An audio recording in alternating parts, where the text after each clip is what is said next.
Yo, what's going on, y'all? It's Cone back here again today with another video, and today I want to talk about NBA All-Star picks. Last night, they announced the NBA All-Star starters, and a week from yesterday, they're going to be announcing the NBA All-Star reserves. We've passed the halfway point of the season, and the All-Star break is right around the corner. So, I want to go ahead and give you my official picks for the 2024 NBA All-Star game. Like I said, last night they announced the starters, and I think they did a pretty good job. There's really only one major change I think I would make when picking my starters. The official starters for the game in the Western Conference are Shai Gilgeous-Alexander, Luka Doncic, LeBron James, Kevin Durant, and Nikola Jokic, and in the Eastern Conference, it's Tyrese Haliburton, Damian Lillard, the new Milwaukee Buck, Giannis Antetokounmpo, Jayson Tatum, and Joel Embiid.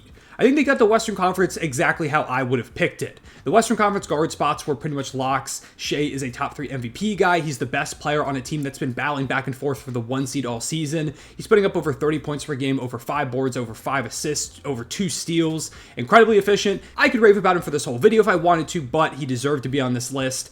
Also, Luka Doncic, who's been a monster this season too, even though the Mavericks are a bit further down the standings. It's not the fault of Luka Doncic, who's been putting up incredible numbers like he typically does, one of his more efficient seasons of his entire career. And in the front court, LeBron James, Kevin Durant, Nikola Jokic. Makes sense. LeBron is the captain for this team. He is one of the most popular players of all time, one of the greatest to ever do it, and he's still doing it at a very high level in like his 47th season. Kevin Durant's having one of his most efficient seasons, and the Suns are starting to pick up momentum, and Nikola Jokic is the best player in the world on one of the best teams in the NBA. All those players make a lot of sense, so that's the exact starters I would have over in the Western Conference. In the Eastern Conference, I think they got it pretty much right, except I would change one player. In the backcourt, they've got Tyrese Haliburton and Damian Lillard. Tyrese, I agree with. He's putting up over 11 assists per game, around 24, 25 points per game. He's been the best player on a Pacers team that shocked a lot of people that is trying to push their way up the standings. And the second half of the season with new addition Pascal Siakam, I wouldn't be surprised if they pushed their way for a top 5 seed. He's been one of the league's best offensive players all around, had an amazing run in the in-season tournament. Tyrese has been the best guard in the East so far this season.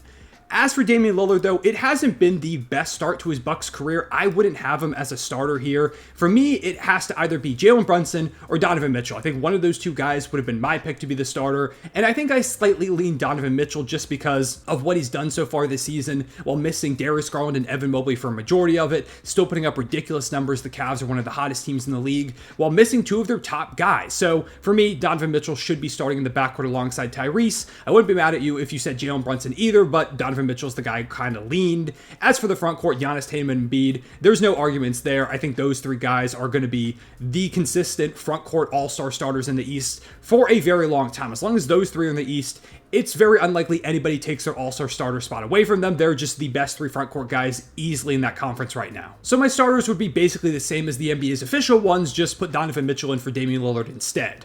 Let's move on now to the reserves. Over in the Eastern Conference, I want to start there because I think that one was a little bit easier, although there are still some picks that I went back and forth on. For the backcourt, I've got to start off with Jalen Brunson as the first reserve off the bench for the backcourt. He has been amazing this season. Like I said, thought about him as a starter. A lot of people were really mad when he was not announced as a starter, and it makes sense. He's been amazing this season, putting up around 26 points per game. He's been a monster for pretty much everywhere on the court, one of the league's best volume 3-point shooters. I made a whole video about how good the Knicks have been, and a lot of that is about Jalen Brunson. I don't need to tell you how good he's been. He is a monster. I was very wrong about when they signed him at being an overpay. It is now one of the best contracts in the entire league. The second guy off the bench at the backcourt, I'm going to pick up Tyrese Maxey here. He has also been fantastic, putting up right around 25, 26 points per game, highly efficient, been the co-star for Joel Embiid that they were hoping he was going to become, and he's even exceeded my expectations. He was one of my top breakout candidates for this year, but I didn't anticipate him being quite this good in his first season as this high-level second option. He is the perfect pairing with Embiid. The 2-man game between the 2 of them is ridiculous. While Embiid is the best player on the team and maybe the best player in the world, that team does not work without Tyrese Maxey. He's been electric, and despite all the drama of the James Harden situation at the beginning of the year and a changing supporting cast following the trade, because of the steady play of Maxey, they really haven't missed a step. So I'm gonna have those 2 guys as my first 2 in the backcourt. Moving on to the front court, the first player that comes to mind here is Julius Randle. While he started the season horrifically, he's turned it around in a big way and has been a big reason why the New York Knicks are one of the hottest teams in the league right now, alongside his co-star, of course, in Jalen Brunson.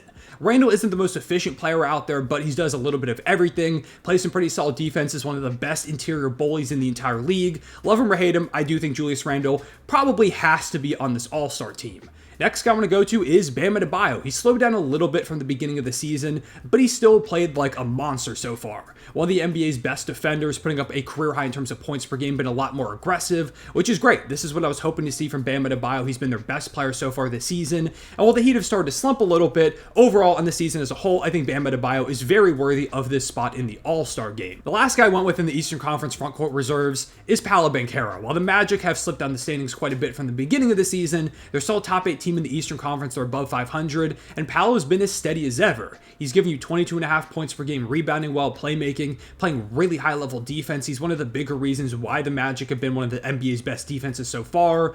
He is a rising superstar, and I think this season he's done enough to go ahead and earn himself his first All-Star nod, doing it in just his second year in the NBA. Then we get to the wildcard guys, and there are so many different directions you could go in these spots. I myself battle back and forth a lot, but ultimately, the two guys I settled on for the final two spots in the Eastern Conference All-Stars are Trae Young and Jaylen Brown. Starting off with Trae, while the Hawks have been really bad so far, just on an individual basis, Trae's been one of the best guards in the entire Eastern Conference this season. He's been ridiculous. 27 points per game, 37% from deep. He's found his three ball again, giving you 11 assists per game, and his defense has been noticeably better. He's no longer playing like the worst defender in the league. He's not necessarily a good defender, but he's making a concerted effort to improve on that end, and I appreciate that. He's giving it his all on both ends of the ball, doing his best despite limited height, and Trae's just been incredible. The Hawks are not good as a team, but in terms of his own play, I have to go ahead and give Trae Young this nod here. I just think he's been too good to keep him off the team.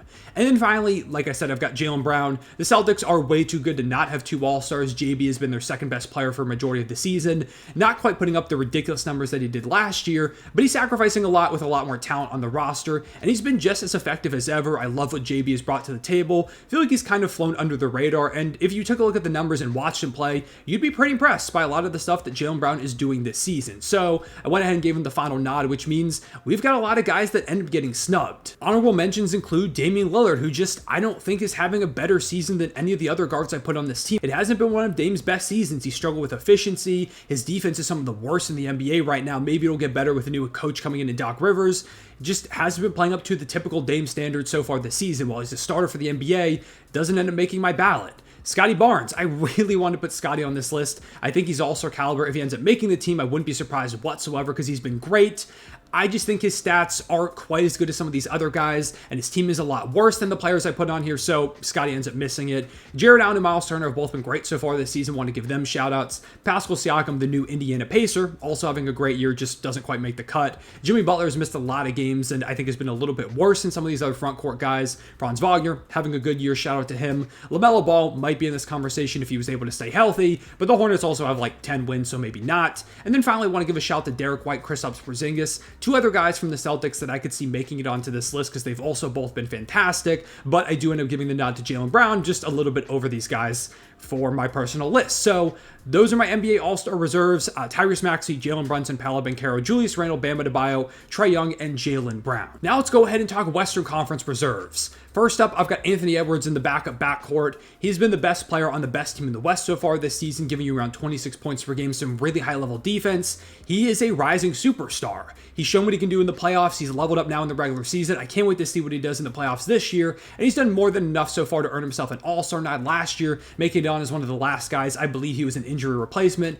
This time, he should be firmly in there on the reserves. Next guy, De'Aaron Fox. Leveled up from last year. Last year, won Clutch Player of the Year and blossomed onto the scene as an all-star caliber guard. This season, I think he's been even better. His three-point shooting is ridiculous. He's now one of the better three-point shooting guards in the league. And when he's not in the lineup, there's a noticeable dip for the Sacramento Kings. They need him out there. He's still been one of the most clutch players in the league. And the Kings, while they haven't been as good as they were last season so far, have still been pretty good in the face of some injuries that started the season off for them. So De'Aaron Fox goes ahead and gets a backcourt nod from me. Moving into the backup front court, the first guy I have is Kawhi Leonard. He's been one of the best players in the world so far this season, locking up defensively, ridiculously efficient offensively, the best player on a Clippers team that is making a case to be one of the best teams in the Western Conference. They seem like a squad that could beat anybody in the playoffs. They've been on absolute fire since acquiring James Harden after that initial rough stretch, and a lot of that has been the play of Kawhi, who's finally healthy, and he's dominating like we know he can do when he stays on the court. Then I've got his Clippers teammate. I've got Paul George also on here. I think he's also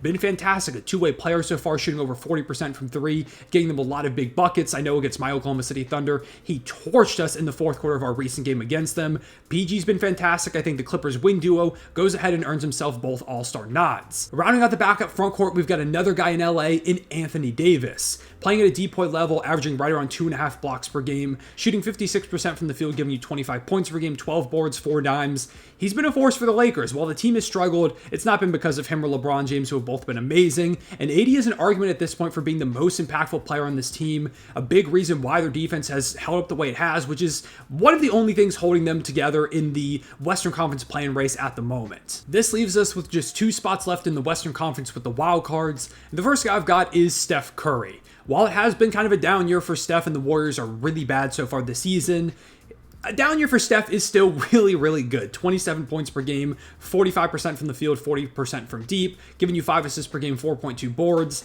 Steph's still been really good, even if it hasn't been one of his better seasons, and there have been a number of better guards in the Western Conference so far this season than he has been. Steph is still absolutely all-star caliber. He's still really good, and while the Warriors have been struggling, hasn't really been his fault.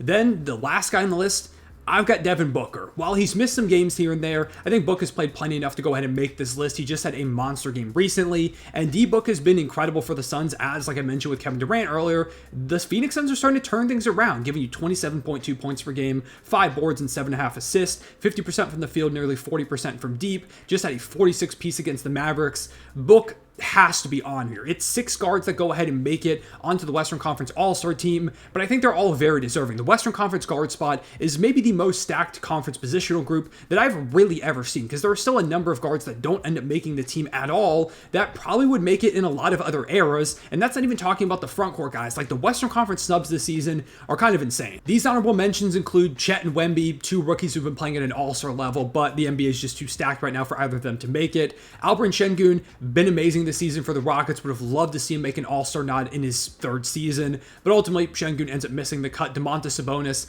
is maybe having the best season of his career. Wanted to go ahead and get him on this list. If you want to put him on there over, like, say, a Paul George, I wouldn't necessarily argue with you. I think he's one of the top guys that will probably make it onto this list that I didn't put on there, but I just lean Paul George a little bit here. Karl Anthony Towns and Rudy Gobert, both also deserving of potential nods. Gobert's been the depoy so far this season. Cat's the 2nd leading scorer on the 1 seed right now in the Western Conference. Jamal Murray is going to go down as one of the best players to not make an all-star game potentially. He's really, really good. Just like I said, the Western Conference guard spot is unbelievably stacked. Desmond Bane also suffers a similar fate. He's also dealing with an injury, so he probably wouldn't even be in consideration. But Bane deserves a shout out. He's been fantastic this season when healthy. James Harden, been great since he got to the Clippers. The numbers just aren't quite there. Zion and Ingram, neither Pelican ends up making it. I just don't think either of them quite have the numbers. Same thing with CJ McCollum, who's also having one of the better seasons of his career, but again, guard position is stacked. Kyrie Irving also does not make it, missed a lot of games too. Lauri Markkanen, one of the other guys that I think might end up making this list, but just barely doesn't make the cut for me because of a stacked front court. Just overall in the Western Conference, it was so hard to go ahead and pick these guys. I think there's a lot of different combinations you could go with that ultimately I would not be mad about whatsoever. So to wrap up my Western Conference reserves, I've got Anthony Edwards, De'Aaron Fox, Paul George, Kawhi Leonard, Anthony Davis, Devin Booker, and Steph Curry. Those are my All-Star reserves and my overall All-Star picks for the 2024 NBA season. Let me know what you think. Who's the biggest snub? What did I get right? What did I get wrong? What did you think about my change to the starters? What did you think overall about the starter announcement? And is there any names that I didn't mention in the honorable mention section that you think could potentially be on this All-Star team or is deserving of at least a shout out? I'm sure there's a couple of names that I forgot. I'm recording this really late at night, so forgive me if I forgot anybody, but for now, I think those are all-star rosters that I'm pretty happy with. Leave a like and subscribe if you enjoyed. Hit the notification bell so you don't miss out on future videos. I appreciate y'all watching. I'll see y'all later. Real one, say it back.